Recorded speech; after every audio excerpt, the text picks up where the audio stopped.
everyone. Thank you for joining us for another fantastic episode of the Connecting Greeks podcast.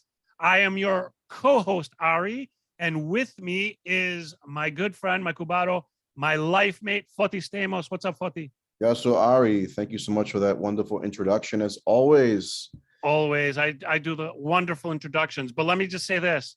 Whenever I hear the word wonderful, I think of our most esteemed third co-host, Angelo Tsaroukas. Angelo, how are you? I wish I could feel the same way about you two, but it's one-sided. I love you guys. I mean, we got to make the show funny. We can't, Greeks, we get too serious. How you doing, Ari, Forti? How are you guys? We're good, Angelo. We're good. How are you? You're home? Are you home right now? I'm actually home. Believe it or not, I'm not in some airport or cruise ship or some foreign country that doesn't believe in vaccination. You were though in Boston not too long ago, which was great. I got to see you. That's right. With Boston, it was great. We had standing room only. It was really nice. Hopefully we'll go back again in less than 10 years. But you know what? I just very quickly, something that happens all the time that makes me believe that I have no idea what I'm talking about. It happened with your show.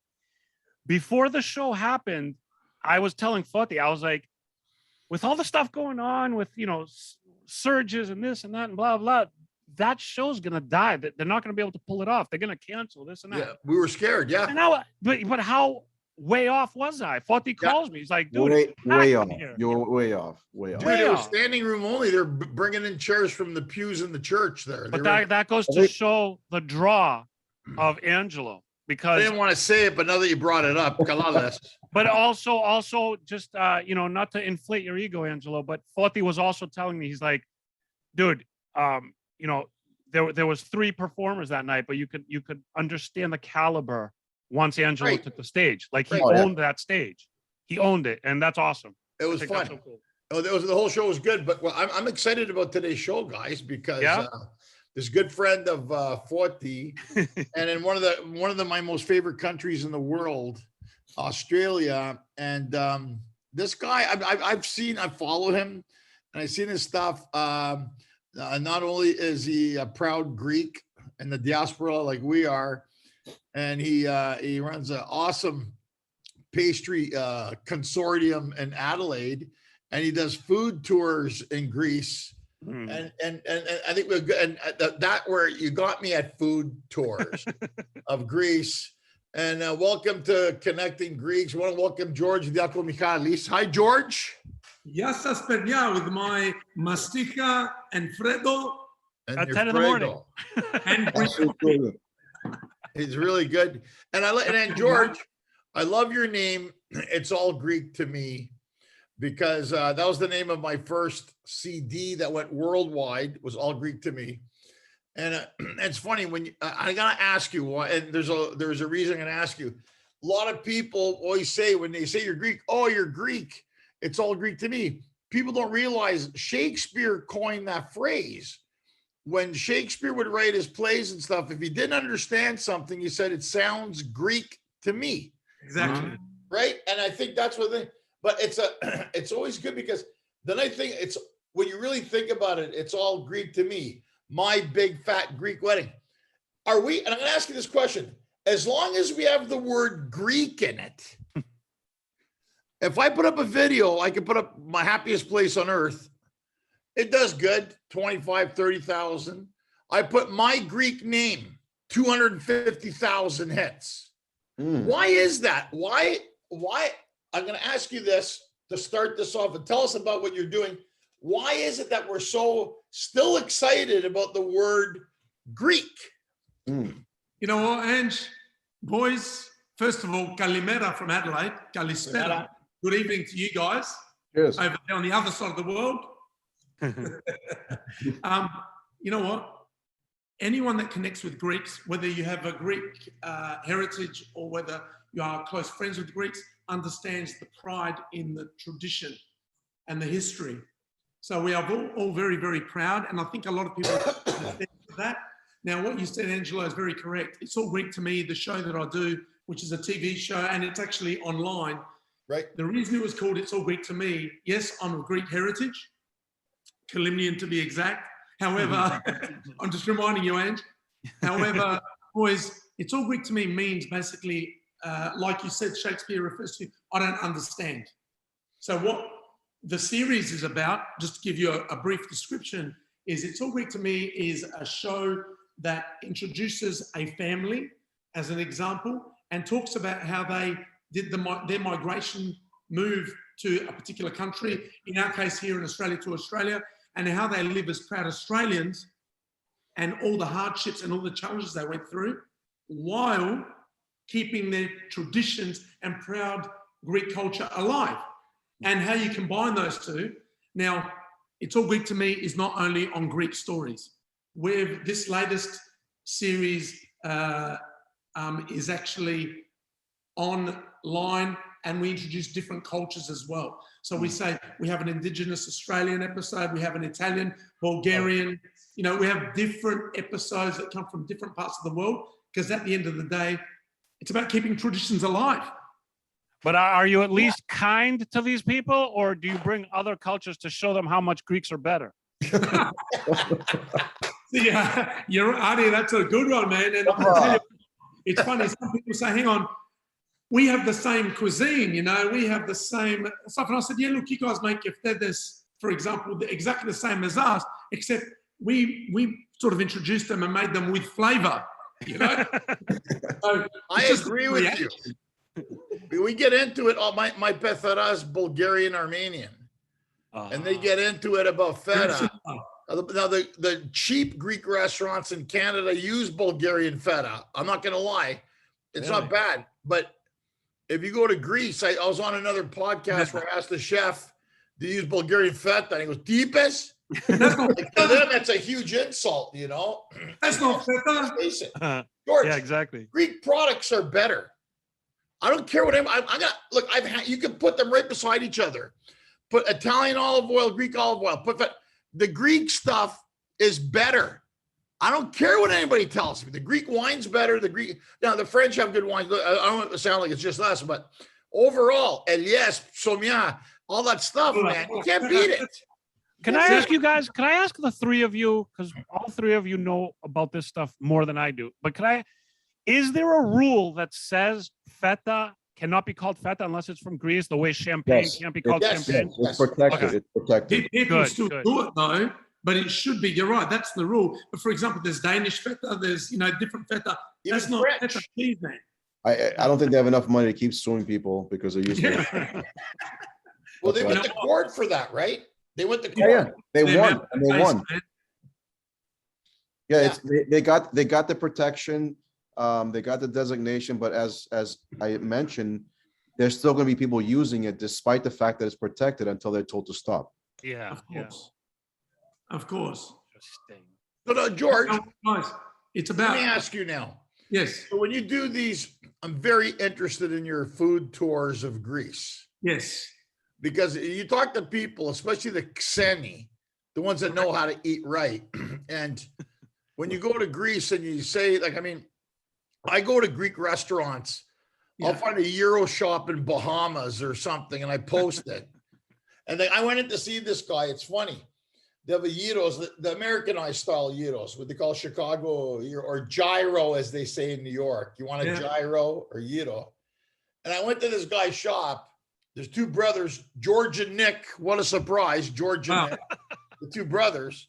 And the gyro's good. But I went in with the guy, with the other comedian I was working, and I said to the guy, if they're Greeks, we're going to eat here. If they're not Greek, because a lot of Xeni will open Greek restaurants and they're not Greek. I won't eat there. And he didn't understand me. He goes, what do you mean? I said, oh. So we went into this place. I opened the door. I see the guy's face. I go, we're eating here. He goes, how do you know he's Greek? I go, the guy's Greek. You can tell by the face and the font. You can tell. The malya. The cigarette. Do you find the same in Australia? Because there's a lot of Greek Aussies. You know what? Yes, definitely. If you've got people that are passionate with Greek heritage, they understand. I've got a zacharoplastio. Yeah. I've got a patisserie. And when you have people, I've got one girl that I've brought over, a sponsor, she's come from Thessaloniki, but I've got 20 employees. The ones that have got the Greek background, the others get it and they do things. And the ones that come in, But the cooking part, you've got to have this extra thing of love and pride and passion of your heritage. It makes a difference. It makes a huge difference. Right? And you get it because you've been brought up around it. Our Greek tours, the people that come to our tours, which we base in Kalimnos because it works out cost effective. You give people an opportunity to stay on an island that hasn't been overrun by tourism, so they get a true sense of a Greek island. Like there's so many of them out there, but because I've got my connections in Kalimnos, we do it there. But the food that we eat at restaurants, cafes and stuff, and the cooking we do using seasonal products and all that is just the ultimate and the most traditional recipes that are used with the most basic ingredients are the ones that stand the test of time. Yeah. None of this deconstructed malakis. Oh, sorry, are we allowed to swear on this? Yeah, go ahead. Yes, it's good. Yeah, Angela's gonna call us malakas like 10 times before we're done here. But Angela, you said something, not to interject, but you said something that just it just clicked with me. So whenever people could pick out gay people, they have gaydar. You could pick out Greek people, so you have graydar. So we're gonna coin that term. That's a I'll give you an term. example. I was in Vegas. I went to see the Knights play the Canadians on Thursday. I had a gig in Las Vegas. It got canceled, but I took the wife and we went. So we're going to the airport yesterday, and I looked on my app for a diner for breakfast because in the hotel's busy. It said Vicky's Diner. I go, Vicky's Diner. Okay, let's go there. So we go to Vicky's Diner, and you can't see nothing from outside. As soon as I walk in, this woman comes up. She goes, "How many people you want to be?" I go, I knew right away she was Greek, right? But I wasn't sure. You smelt We it. sat down, and then, in every Greek diner, they always have a couple of the old Greek guys that are, they're always like miserable. And you can hear the guy talking. Εγώ είπα του πρόεδρο προχτές το βράδυ, μη μου ξαναπαίνεις τηλέφωνο, δεν σου δίνω μια δεκάρα. And the guy was there arguing, right, in Greek. And I go, I know they're Greek. So I let them go at it. Good old school breakfast. When I got up, I go, she goes, how was your breakfast? I go, you're Greek. Γιατί δεν το είπες? I go, because I want to hear the show first. And they're talking about the customers. Kita αυτός ο μαλάκας εκεί, the guy. But place is packed. The breakfast is awesome. If you go to Vegas, it's off the strip on Sahara Drive. And then you can see as soon as she knew I was Greek, her tone changed right away with me. It wasn't just some kind of a weirdo xeno. And that's what I like about it. I've seen some of the episodes that George does. And what's good about it too is that, and I like what you're doing, George, you're not just making it Greek centric, you're bringing other things together. And I mean, I think that's the key. It's called philoxenia, right?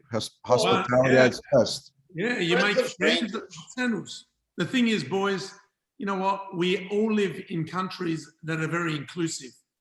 So we've got a Greek background. There's other cultures that come together. Here in Australia, we've got that like you guys do. And the fact that everyone comes together and lives in most cases harmoniously, so they're happy. You know what? If you're a foodie and you enjoy your food, that's a big advantage because you can eat everything. And like Angelo mentioned, I love my Greek food. I think we've got the most diverse. Our cuisine is the ultimate. If you want savory or dessert, whatever you want, you've got, man. A lot of people that don't think gyros and souvlaki are Greek food, but the majority of it is probably vegetarian. Mm-hmm. And people don't know that. And the glika we've got, what do you like? Syrup-based, you like custard-based, you like nut-based, you like biscuits, you like shortbread. We've got everything, man. So, you know what? I love it. You guys love it. All of our listeners love it. George, it's funny you say that. I just did this gig at the church and I brought the family with me and they made a nice kotopolo, like excellent. Rigani, lamoni, with patates, and they also made it with fasolakia, which was good, amazing. And then for dessert, Costco cake. How it was? Then he come over and I go, everything's good. That you're right. That's what's lacking in LA is a good zacharoplastio. We don't have any. We have a couple. They're shitty. They're not great. But isn't it funny that they did this Amazing kotopolo, patates, amazing Well, fasolaccia, to, everything. Costco cake for to your dessert. point, Angelo, I think that happens a lot around the country. We have great Greek food, but we're missing the mark on desserts in the US. But it's not easy to make them. It's not. You need talents like George's to actually replicate that here. You know what, mate? Let this pandemic come through, because I've done a few things where I go and I consult, or I help businesses do stuff. If I can bring me over there, mate, give me to a couple of those, as long as they're Greeks that run it, and I can train them, mate. You do, and Do it mate, like that. because we've got to keep Proper these things alive. Zacharoplastio. We've got to keep these things alive, man. Yeah, And man. Now that's where I was going. How important, you just hit the nail on the head, George. Yeah. People don't realize we got to support these Zacharoplastia. We got to support, because it's a dying art. It's not, the sidai, the recipes, all that stuff. If people don't support it, they're not around. We're gonna miss the deep And it's hard stuff work. that we love to eat. It's hard work. It's hard Yeah, work. Adi, you know what? What it is, boys, you've all got a point. A Zacharoplastio, doing it the traditional way. I've got a traditional Zacharoplastio that I've opened and run for 27, my 27th year now, here in Adelaide. I did this after finishing my training where I worked in Greece in our family Zacharoplastia that was started back in 1918. So, Vuros, which happened to go to Boston, opened, they sold them off. Now they're all back in Kalimnos, still running our family businesses. I'm one of 5 fourth generation pastry chefs that learned from my grandfather, uncles. My great-grandfather started it in 1918, and our shop is still running. And now I opened Kalimnos Pastries here in Adelaide. Now the thing is, it's a very labor-intensive industry. And because labor costs are going up, people are trying to do shortcuts, and that's what happens, things sacrifice. We've kept everything traditional, but what you've got to do is understand you just have to have persistence to keep going with traditional stuff, because the traditions is where it's all about. And it's our duty, like I was talking to the boys a little bit earlier off of there, it's our duty. We're carrying the baton now. We've got to keep going and inspiring the current but future generations in order to keep this shit alive. Boys, Yeah, it's our turn. I agree. It doesn't matter whether you're in LA, DC, Boston, Adelaide, Sydney, wherever, Greece, we have to keep these traditions alive so that our kids can continue being proud. Absolutely. Well said, George. We constantly have these conversations so often that, yeah, now that we're at this age and we're seeing what's happening around us, we're seeing the disconnect. We're seeing that our children are not as enthusiastic as we were when we were their age. And we have to try to keep pushing them for the ultimate, right? To your point, Foti, it's like, now if you're like under 20 years old, you want to be a YouTuber or like an influencer. And it's like, well, how about you wake up at like 5 a.m. and you start the process of making pastries? Like, how are you going to get these future generations to keep these traditions alive? It just seems so difficult. And now through the pandemic, we have like this whole great resignation, and people are leaving these jobs, and it just seems so futile. And it's very scary and very sad to me. But hold on, Ari, you're right. But we come from a generation of no welfare, no unemployment. You're going to go to school or you're going to work. All right. That's all our parents. I can guarantee it. Now, I'm tired. Now, most restaurants in the States and in Canada close early, George, because they can't find employees. Yeah, you know what? Even Boston, it's not only Canada, it's not only America, it's all over the world. We're the same. And you know what? To your point, boys, when I finished high school, and I was not a good student, I was all about getting by. I didn't give a shit about studies, because I was immature. I didn't think of what was going to happen. It was just going to work out because I had work ethic. But the thing is, my dad said to me, and not that I was gunny, but he said to me, I didn't want to study, man. And when I completed year 12, but I didn't pass it, so I didn't get into uni, he said, if you don't want to repeat, I don't care what you do, but you have to understand, we haven't sacrificed and worked hard. You're not going to have one day, the pride that he had, and that I had not one day of unemployment benefits. You're going to go out there and you're going to do something with yourself and you're going to work. And I got a job straight away because we were brought up in Greek families that were full of personality. We knew how to talk to people. when you had to talk to a 60-year-old or an 80-year-old, or when you had to talk to a 10-year-old. So jobs were available. And then when I made the decision to do what I did, it was personality driven, but not unemployment benefits weren't there. It's a industry that you have to work really hard in.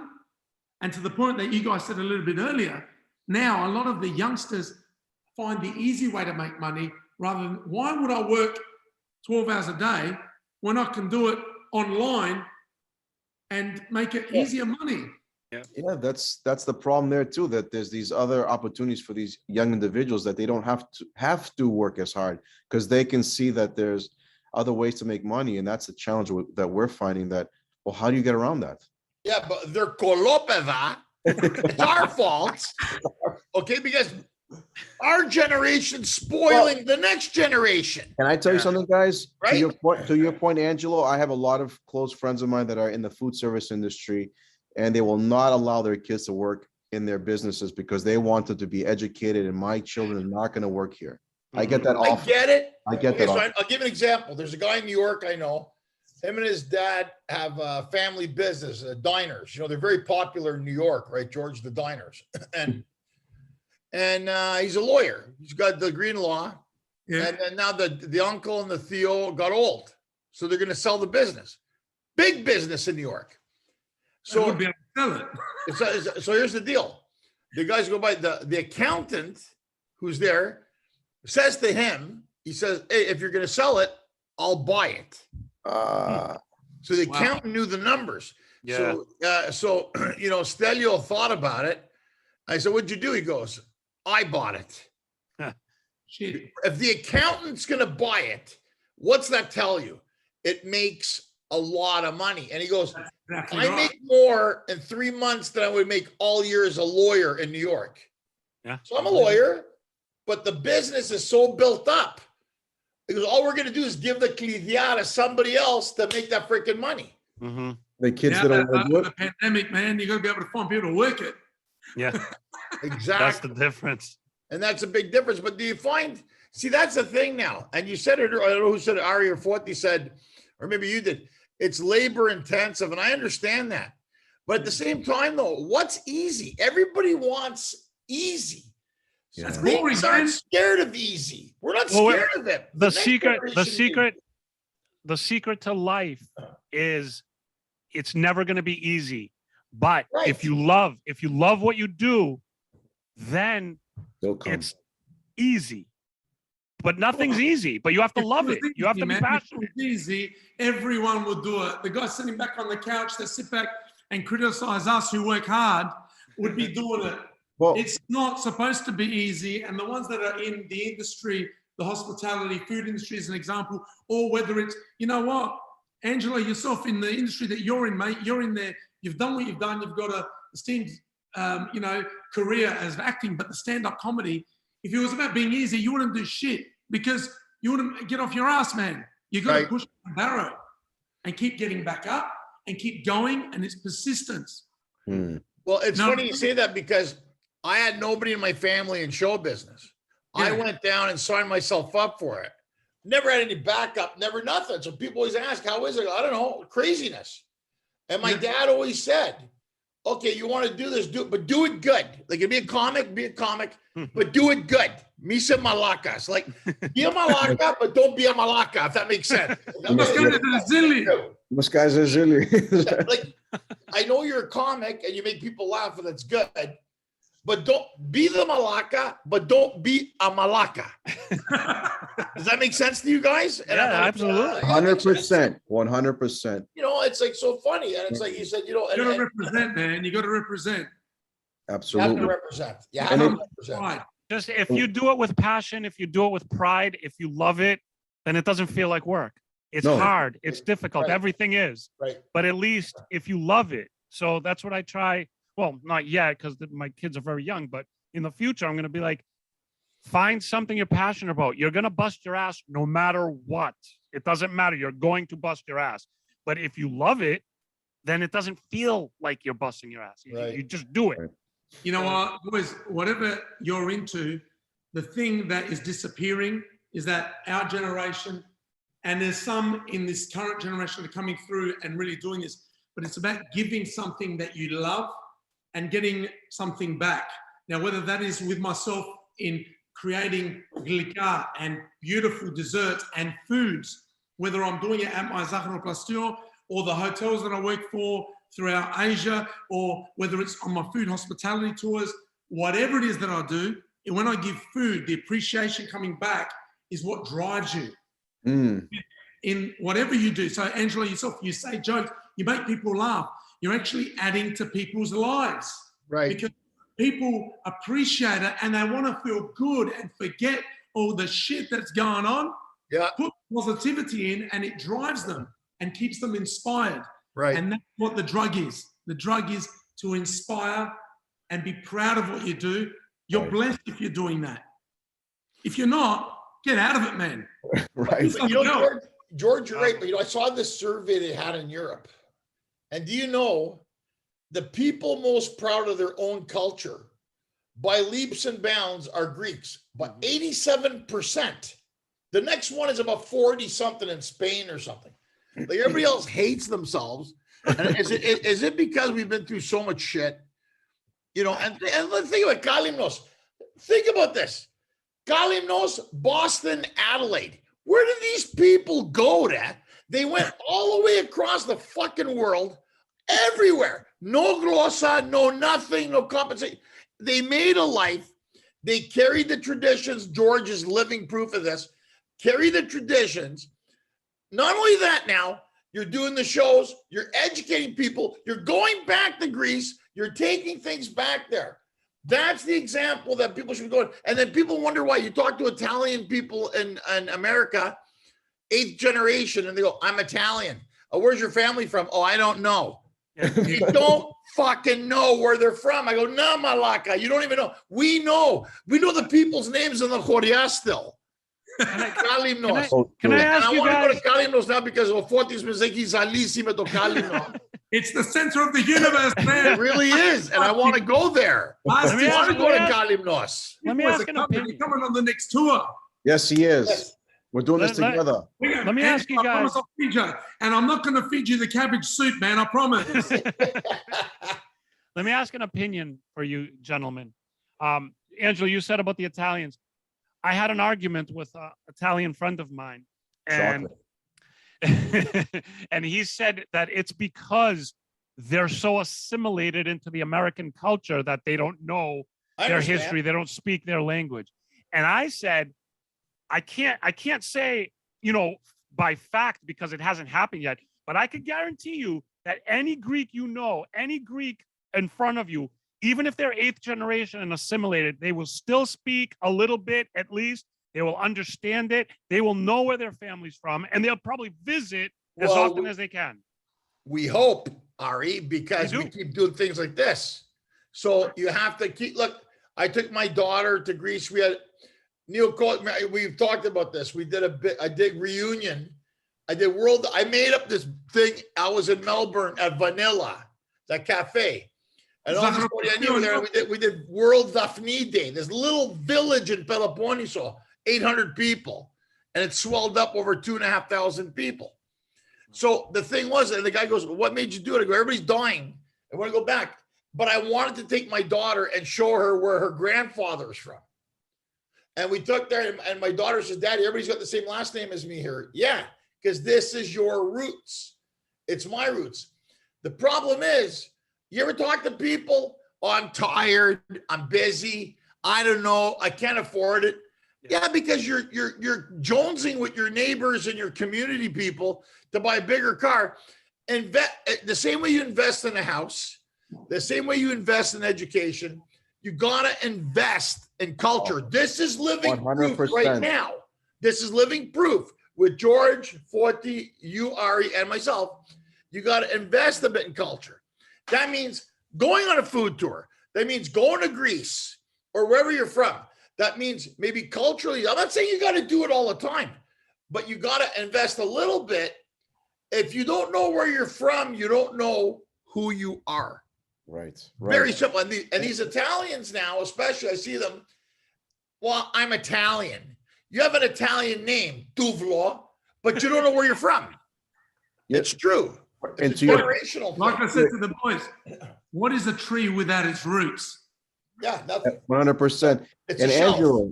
Angelo, to your point, and to your point, Angelo, you mentioned about the investment, right? So you said early on, your daughter asked you, when are we gonna go back to Greece, right?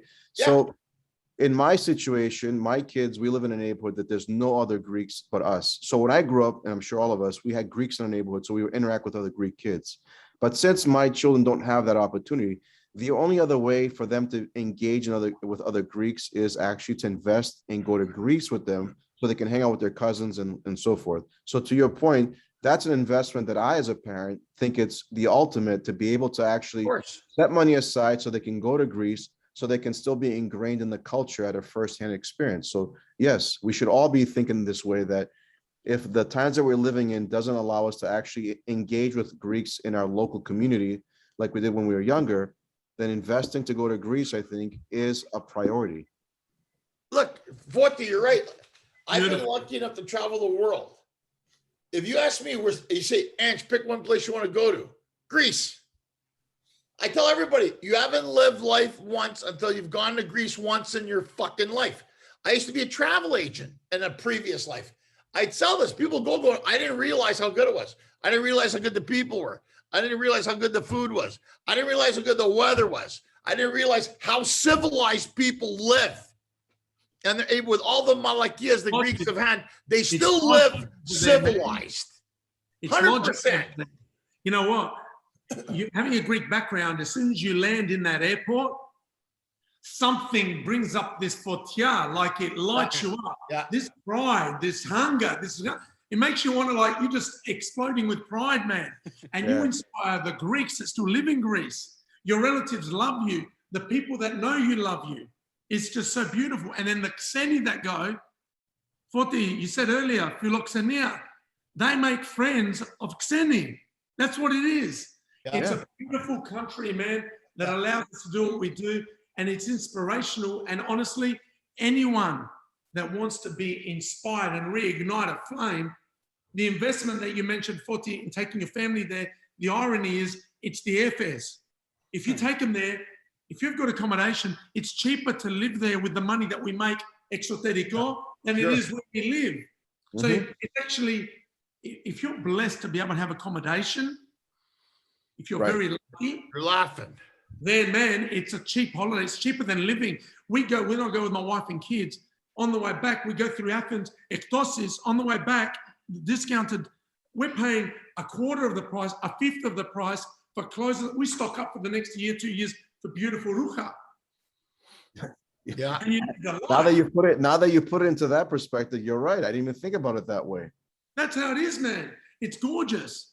Yeah. But, you know, we're lucky because in Australia, we have the opposite seasons. So when we go June, July, say you go June, July, August, I generally go, because I have to be back at work for Panagias in August. Yeah. So we tend to come back towards the end of July. On the way out, when my wife, myself, and the girls are going, we can't wait for it to open up again for us to go again. But Athens is clearing out all their summer stock, man. So we're getting Badelonia, dresses, this, that, for 5, 10, 20 euro. We're here in Australia. First of all, the fashion's a little bit behind, probably a season behind Europe. But the thing is, over here, you're paying $300 for the thing you can get for 20 euro there. Wow. Yeah. Yorgo, you should do a travel tips segment on your show with all these tips. How about the restaurants, man? You go to any restaurant, you pay 10 euro for a meal, and it's like a Yaz made it for you in the back. Yeah. Right. So true. Right. So, George, let me ask you a technical question. What is the most difficult pastry to make in the Greek selection of pastries? I have an idea what it would be, but I want to hear what you say first. Shit, and you know what? You're probably asking the wrong person, Ed, because for myself, I was brought up in a family that's been doing this. I don't know any different. I was very lucky to travel back and forth right at a young age. And I grew up, and like if you do what you do in your industry, like yourself, you're comfortable on a stage, you know how to trigger different jokes that trigger a line and whatever. It's the same thing for me, man. I know pastry, so it's the basics. what I find with Greek, like I mentioned earlier, the basic stuff is the stuff that stands the test of time. If you know the basics of everything you do, you break it down. It's very difficult to take on recipes from mums and papudas, yayades, fies, whatever else, because they say, vale ligo pofto, vale ligo pofino. Yeah, that's how they do it. It's no recipes. Whereas when you break it down, and what I do, I also do cooking classes. And what I do, I break it down so that you give people the recipes and you break it down to measurements and you really explain the method. When you explain it and people understand it, they all break down, and they're actually very basic recipes. It's difficult and sounds intimidating to people that aren't used to that. Right. Because our grandmothers and mums and tias did it with ease, like bang, you've got a bugazza, bang, you've got a galactoburico, bang, you've got a baklava. That intimidates people who are time poor. Right. And what it does, it's a matter of breaking it down and allowing people to understand they're capable. Our generations above us, with all respect, I say this, were very basic. You know, they were basic and they used to do things very easily because it was survival. Cost-effective way of making desserts and food that would feed a family without a lot of money. Yeah. That is what they used to do. And we're intimidated with that because we're used to with this new life, the way we live now. Right. Nothing compares to homemade meals or desserts, man. So in answering your question, Angelo, sorry, I went around the block a few times. Okay. But I don't know what the most difficult dessert would be to make. Because I find it, what do you think is the most difficult? Tell me. What was your idea? I'd say deeples. Yeah. No, actually, Fried, right? I just think they're so good. I don't even think with a fryer, the way they make the deeples. I say, but I think it's not so difficult as it is labor intensive. Yeah, there's a lot of labor intensive. Go to Kalamata, mate. They're famous for their diples, like other parts of the world as well, other parts of Greece rather. But diples, you know, I did a segment, one of the episodes of It's All Greek to Me that I did in the recent series that's on now online. I did an episode on this lady from Kipro, and we made halloumi. Man, now that is a labor of love. This lady, it was a day process, and I'm talking, you think that's why that stuff is going to disappear, because this lady spends a day doing it, and then the amount that comes, it's a labor of love. The amount of halloumi she gets out of 200 liters of milk that's fresh from the Aguilada, that stuff, there's no way someone in our generation is going to do that. So when this lady, when the time comes, when she passes on, those things are going to go, man. And we're going to be eating halloumi that's made in China. Man. Hey, now, George, when I was in Australia a few years ago, McDonald's had a Mick halloumi sandwich. And nobody believes me. And I said, I want to go there. They have Mick halloumi. I was either in Melbourne or Sydney. And I went, it was good. Mick halloumi. Like, it's very popular in Australia. Well, boys, can I ask you, what's your favorite? Let's ask this. What's your favorite Greek dessert? Oh, I'll tell you mine. I like. Who's gonna go first? Forty. Proper baklava. There's a place called Select Bakery in Toronto, does chocolate covered baklava. It's I know them. I know them. I follow them. Bust down those guys. They're great guys. Yeah. And they do chocolate covered baklava. I like baklava. And I like the sour cherry yaourti. Oh my God. I was at Milo's restaurant. So George, if you go to Vegas, you got to go to Milo's restaurant at the Palazzo Hotel. Okay. This guy Costas originally from Montreal. One of the best sour tavernas, I think, in the world. They have them in Vegas. They have them in New York, Athens, London, England, everywhere, Miami. Dubai. And they have a great menu for lunch. And I had tomato salata that felt like you're in the Choreo in Greece. I kid you not. The best. And then I had the main was organic chicken breast, Greek style, trela. And my wife got the fish. And for dessert, they had vicino sour cherry yaourti. Ooh. A little bit of honey on it. Awesome. Game over. Sounds freaking good. Game man. over. How about you, boys? My favorite, boys, is ekmek.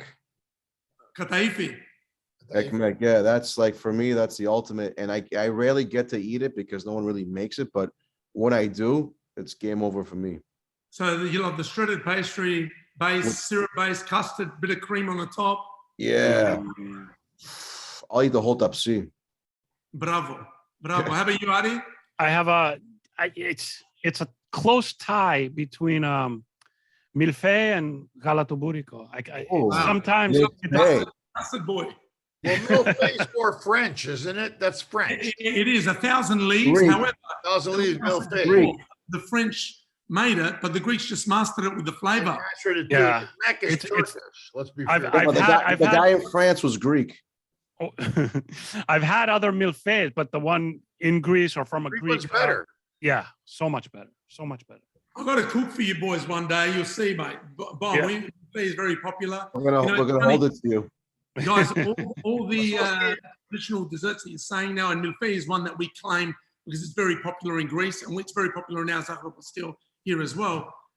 It's funny, I love all desserts, but the most underrated dessert that I absolutely love, and I like it syruped well, is melamakarona. Oh. Really? Love it. Man, Drenched. man. I don't know. Shortbread with the walnuts. Trala with onion. To when there's George's syrup, point, well, the flavor of the cinnamon and the muscovado, the oh my goodness, the ground clove. That We flavor. gotta stop talking. I can't talk about this anymore. You're making me fucking hungry, George. But all I think is a melamakarona is melting in my mouth. Have that with a cafe vaki, Oh my mate. God. Well, Well, this is a good transition to Foti to do his little segment. What do you think? I think it's good. I agree. Foti. George, it's been awesome. We're going to bring you back. This isn't the last time. We're going to bring it back because we got more to talk with you, but we're going on an hour. So since you're your fellow countrymen here, also Kalimnotis, I'm going to go to Kalimnos. I got a friend who got a house there. sponge diver. The thing now, Foti takes it out of the show now, and we find out more about you. And then Ari will say goodnight. Excellent. Excellent. That's how we work it. We're worries, mates boys. that get along. So Boys, it was an absolute pleasure, and I want to say it's a pleasure. And to all the who watching, listening, you know what you call it, like Connecting Greeks, it literally is doing that. And the classic part about it is with you boys. Apart from Foti, I haven't met you guys personally before, but the thing is, we don't know each other, yet we do know each other because we understand. Exactly. And we are connected. And that's what it is, boys. Connecting Greeks. Well done to you guys for doing this. And I am honored to have been a part of it and look forward to talking to you guys all as a group. Again, George, Absolutely. George, we're the brotherhood of the Kutala. We're the brotherhood of the Kutala. Everybody's had a Kutala broken on his ass. You're a brother. Or the padofla. Padofles, Kutales, Skupes, you name it. Hey, they'll throw anything at your head, man. They don't care. Love it. Love it. All I know, it must be brotherhood because I've had 2 glasses of masticha, There you go. Greek coffee, Gracias. Maximadia. La Pastomeros, Tora. What else? No, George, this has been great. We had a great time. As you mentioned, we love this show because every time we have any guest, doesn't matter where you're from, what your background is, we all connect. We all share the same stories, the same passions, the same views, the same perspectives. So before we let you go, as Angela said, we just want to get to know a little bit more about George, and we have 3 questions for you. These are like kind of off the cuff. We talked about food. You're into food. You're a foodie. You make tons of food. You make great food. Can you tell us your favorite and least favorite Greek food? Oh, shit. It's like telling your mother it's her favorite song.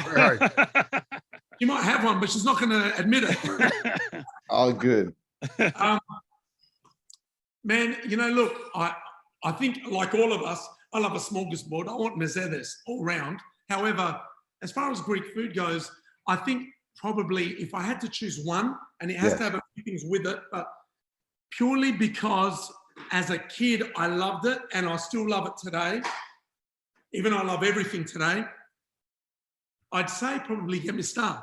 My favorite. There you go, man. My favorite. Wait. You're going to have it with a nice Greek salad. Okay. Seasonal domata, a Beautiful. guglia, feta cheese, a bit of cremidi, rigani, and then When it comes to Gemistar, right? yes. What do you prefer, the pepper or the tomato? Oh, mate, I don't give a shit. Oh, You know, my wife loves the green peppers. I love the red peppers because they're sweeter. yeah. The tomates, if they're seasonal tomates, if it's seasoned well, it's superb. But I think the question is, Foti, do you like it vegetarian or with the kima, with the mincemeat? Good question. Oh, And, the meat. you know what? They're both good. It depends on who's cooking, man, because the flavor, if you use seasonal vegetables, the flavor that you get out of that is just chock-a-block. Yeah. But you know what? Good point. Good point. With tomata fresco psomi, to vutiksin the zumi. Tomata. Tomata, Tor. I'm going to go through That's the combo. And you've got to have a bit of feta cheese, Greek feta. Huh? None of this Bulgarian, Danish stuff. Oh man.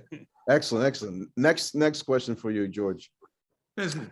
As you know, as whether we're Greeks in Australia, Greeks in the US, Canada, what have you, our parents growing up, being first generation, we always were subject to Greek sayings, right? Our parents would drill us and embed us with their sayings.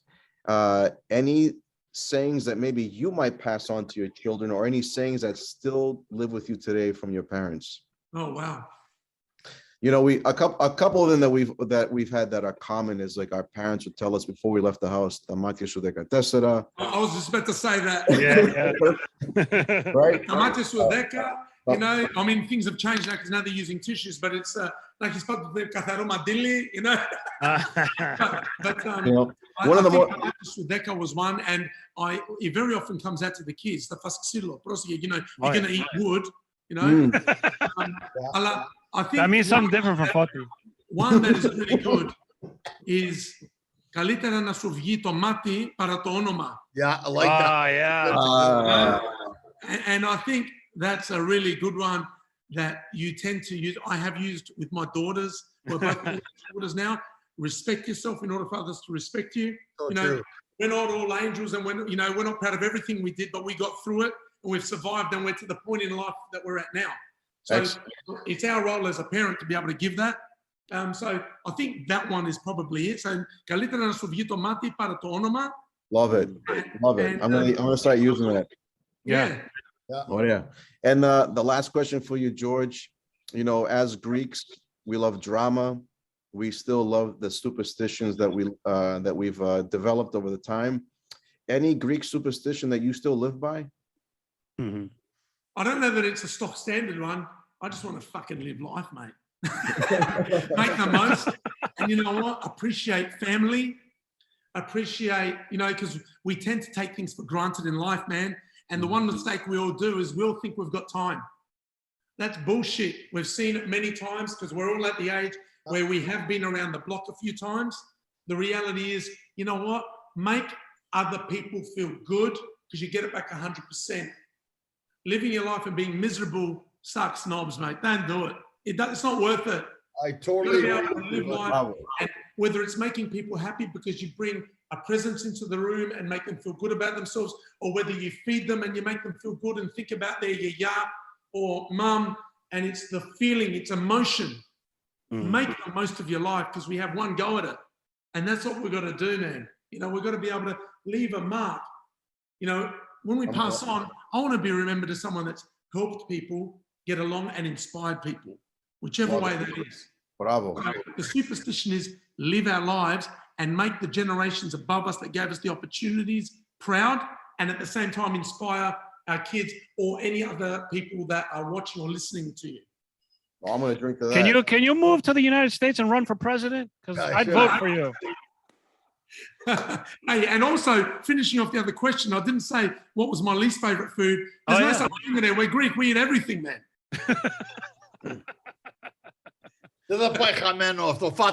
Hey, exactly. Yeah, exactly. You Well, this tiene is bien great. mucho. This was great. Those Thank you, George. your answers were awesome, and I just want to say on behalf of all of us, thank you for taking the time out. You're a pleasure to talk to hang out with. You got to come back. I know Angelo and Forti agree. You got to come back. We got to have a synergy and keep us up to date with everything you're doing. We want to thank you so much. We'll have all your information. We're gonna have all your information in the notes of the podcast. And I just want to say thank you so much. That's right, Ari, Forti, Ange. It has been an absolute pleasure. Thank you so much, and to all the people who are watching or listening, guys, keep well and just keep moving forward. Let's all get out of this shit together so we can travel and connect. Yeah, this is great because it keeps people positive. And boys, I want to thank you guys very much for thinking of me. And I really look forward to talking to you guys again. And I can't wait to one day eventually meet you guys face to face and for us to have a cafe daki together. And a mela macarona. And yemista and real Greek feta and psomi. That's scotoso there. So it tastes so good. And listen, mate, we do that for a season and then you go home and you're on the cabbage soup diet for a while. No kidding. No kidding. Well, thanks again, George. Thank you so much. Andy, good luck for your missus, mate. Yes. Good luck. My God. I need it. Thank you. Let's just capture this moment because it's a very special moment for you. So part of this is that Ari is going to be encountering a second child within hours, right? Because it's past. His wife is about to give birth. And we're doing a show. I put her in a cab and I sent her to the hospital because I was doing the show here. So I'm like, FaceTime me when you're ready. Adi, my wife is shaking her head in the background. I may not survive till next time after she sees this. So, but thank you so much, George. Angelo, I love you, buddy. Thank you again. Forti, you're awesome. Everybody, thank you so much. Thanks everybody out there for watching, listening. We will have the information in the notes. Stay tuned for more from George, and we want to thank everybody out there. Stay safe, be well. Yasa Spedia. Bye, guys. Bye-bye.